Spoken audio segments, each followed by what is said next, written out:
but I write down my day. And what I do is I go back and study that day. Like sometimes I might get sick, I might be overtrained, I might gain a couple pounds here, I might feel whatever.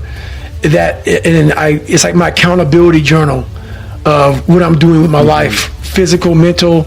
I had an eating journal, all this shit. And it helps me go back to, once again, study. I'm a lab rat. And I study myself. And I'm like, when I'm feeling fucked up, I go, okay, what did I do last week? And usually I can find out where I messed up last week. You know, how much I'm traveling, how much I'm sleeping, how much I'm doing all this stuff. And through journaling, man, you can really figure out so much about where you're messing up in life and what you need to fix about yourself. And that's the thing about, you cannot put bullshit in there. It's got to be a real journal about, hey, today I messed up here. Today I should have been a better person here, and not just saying it, but actually trying to fix it tomorrow. You know what? It's important to have circles. It's important to have, like I talk about, man, like that big rabbit hole of bad people that you want to get away from. Like if you're a drunk and you want to stop drinking, you got to get away from those people. You want to build this nucleus around you of people who are saying, it's not okay to sleep in today. We got to get after it. Hey, let me see your journal. You're supposed to be running 5 miles today. You only ran 3. You got to have those people. Some people need those people. And it's important. But you want to get to the point in your life, it's real important that you hold yourself accountable and those people start to fade away because you now got it. You want to be that person because they're not always going to be there to hold your hand. In times of need, even the hardest person forgets how badass they are. So I've been through a lot of shit in my life.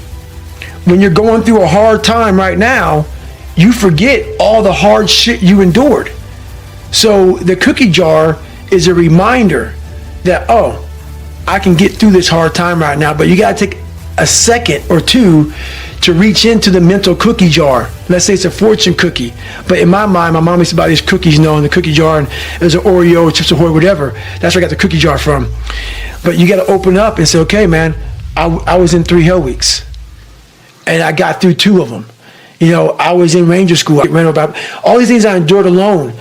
I had to remind myself of the strength and the power that I have, that it's in me. It's just a reminder of how badass you are in hard times, because, you know, we just forget that bad time consumes our mind. The cookie jar is something I invented. As you all know, your mom has a cookie jar, and sometimes you might have an Oreo, sometimes you might have a Chips Ahoy, sometimes you might have an oatmeal raisin cookie. You never know. It's just in there. My cookie jar has every single failure and success of my life. Something I overcame. So what happens in time of life when you're stressed out and things get bad, even the hardest guy in the world, me, everybody thinks, and I think I'm the hardest guy in the world. You got to believe that. You got to believe you are something. I will, in my mind, reach into my cookie jar, and sometimes you forget how hard you are in times of need. Because you're stressed. But you forget, I'm a fucking Navy SEAL, I'm a Ranger, I'm this and that, but you forget all that because your life sucks. I calm down, take that 1 second, get control of my life, reach in the cookie jar, put it back in the cookie jar, reset my mind. You have to remind yourself of how badass you really are. Start to armor your mind, because your mind's like, okay, we suffer every day. That's what we do. We do stuff that sucks every day, so then when the suck stuff comes, you're ready for it. And that's how I started coming up. You know, I just started being very uncomfortable, and now it's like just a way of life. So I had this my whole life. I mean, I don't know if people believe in God or what. I don't care what you believe in. There's been this unrelenting voice in my head. We all have this voice. It's the right or wrong voice. And a lot of times that voice guides us into comfort. And my voice guided me into comfort a lot. But I had this other voice I heard my whole life saying, hey, motherfucker, what are you doing? Nah, man. We got to go over here. We got to go over here to that rock pile over in the fucking corner where nobody's at. That's where victory's at. We're over there in that corner. So this voice was giving me all these answers. I wasn't a real smart kid growing up, but I had this crazy voice in my head saying, over there is where the fucking answers are. And I wouldn't listen to it because over there was pain. Over there was me looking in the mirror. Over there was me being accountable for all these things I went through my life. Even though people put them on me, it's now mine to own. And I didn't want to go over there by myself. but I had to, and his voice was guiding me there. It's God, whatever you want to call it, but that's what it was in me. There's three reasons why you suffer, and one is, well, look at you and the way you're built. It's inevitable. There's not very much of you, and there's a lot of everything else. And so you just don't last that long, and you're fragile across multiple domains, and then you're harshly treated by society, and there's no doubt about that. And then there's responsibility that can be laid at your own feet. Well, the existential take on that, and the thing that all these diverse people that we've been talking about, including Viktor Frankl, and including Alexander Solzhenitsyn, as well as Kierkegaard, Nietzsche, and Dostoevsky, and the people that I've already talked to you about, is that the proper pathway through that is to adopt the mode of authentic being.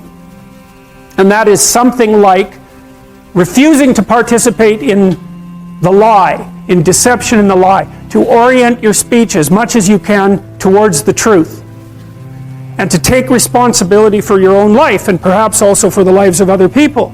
And there's something about that that's meaningful and responsible and noble, but also serves to mitigate the very suffering that produces, say, the nihilism or the flee into the arms of or the escape into the arms of totalitarians to begin with. You need something to shelter you against your own vulnerability. Pathway forward is to adopt a mode of being that has some nobility, so that you can tolerate yourself and perhaps even have some respect for yourself as someone who's capable of standing up in the face of that terrible vulnerability and suffering, and that the pathway forward, as far as the existentialists are concerned, is by, well, certainly by the avoidance of deceit, particularly in language, but also by the adoption of responsibility for the conditions of existence and some attempt on your part to actually rectify them. And the thing that's so interesting about that is, well, two, as far as I'm concerned, and some of this is from clinical experience. You know, if you take people, and I've told you this, and you expose them voluntarily to things that they are avoiding and are afraid of, you know, that they know they need to overcome in order to meet their goals, their self-defined goals. If you can teach people to stand up in the face of the things they're afraid of, they get stronger. And you don't know what the upper limits to that are, because you might ask yourself, like, if for 10 years, if you didn't avoid doing what you knew you needed to do, by your own definitions, right, within the value structure that you've created, to the degree that you've done that, what would you be like? Well, you know, there are remarkable people who come into the world from time to time, and there are people who do find out over decades-long periods what they could be like if they were who they were, if they spoke their being forward. And they get stronger and stronger and stronger, and we don't know the limits to that. We do not know the limits to that. And so you could say, well, in part, perhaps the reason that you're suffering unbearably can be left at your feet, because you're not everything you could be, and you know it. And of course, that's a terrible thing to admit, and it's a terrible thing to consider, but there's real promise in it, right? Because it means that perhaps there's another way that you could look at the world, and another way that you could act in the world, so what it would reflect back to you would be much better than what it reflects back to you now. Because, you know, my experience is with people that we're probably running at about 51% of our capacity. Something, I mean, you can think about this yourselves. I often ask undergraduates how many hours a day you waste, or how many hours a week you waste, and the classic answer is something like 4 to 6 hours a day. You know, inefficient studying, watching things on YouTube that not only do you not want to watch, that you don't even care about, that make you feel horrible about watching after you're done. That's probably 4 hours right there. You know, you think, well, that's 25 hours a week, it's 100 hours a month, that's 2.5 full work weeks, it's half a year of work weeks per year. And if your time is worth $20 an hour, which is a radical underestimate, it's probably more like 50 if you think about it in terms of deferred wages. If you're wasting 20 hours a week, you're wasting $50,000 a year. And you are doing that right now. And it's because you're young, wasting $50,000 a year is a way bigger catastrophe than it would be for me to waste it, because I'm not going to last nearly as long. And so if your life isn't everything it could be, you could ask yourself, well, what would happen if you just stopped wasting the opportunities that are in front of you? You'd be who knows how much more efficient? 10 times more efficient, 20 times more efficient. That's the Pareto distribution. You have no idea how efficient people get. It's off the charts.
Spooky.